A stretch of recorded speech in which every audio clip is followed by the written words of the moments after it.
The 2015 CIS Curling Championship is brought to you by Travelers Insurance.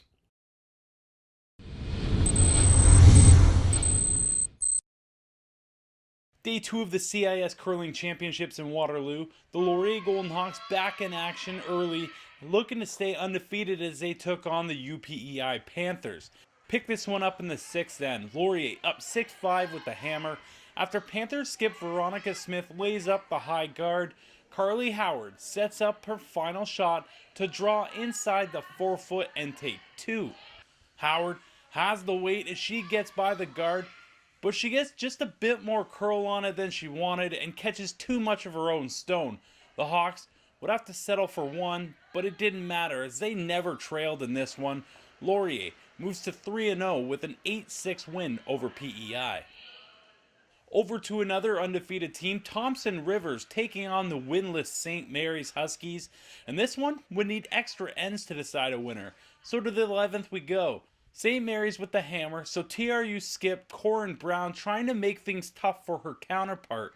Already sitting 1 on the forefoot, Brown lays a nice shot, just missing the guard and settling in for the freeze, putting the pressure on Husky skip Sarah Spafford.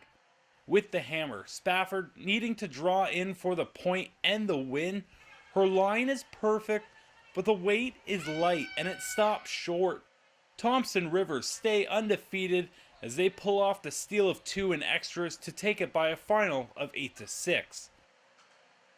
To the men's draw now. 4 teams sitting atop the standings at 2-0, but that would change. Toronto and Alberta, 2 of those teams, and they'd square off. 3rd end, Varsity Blue sitting shot rock, but the Golden Bears have the hammer. Thomas Scoffin looking for the tap back to score 2, and he feathers it nicely to the back of the forefoot. Scoffin picking up the 2 points. Alberta would hold on to take this one 6-4 over the Blues.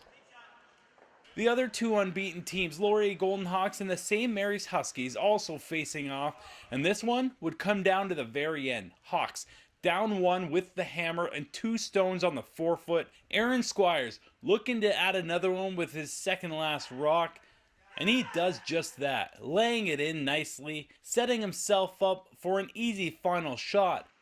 Just needing to take out the open yellow, and Squires makes no mistake, leaving nothing but red in the 4. The Hawks moving to 3-0 with a 9-8 win over the Huskies.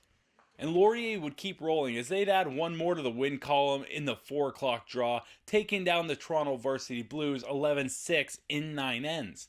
On the women's side, it was the Alberta Panthers delivering the Hawks their first loss of the tournament as they picked up the deuce in the final end to win 7-5.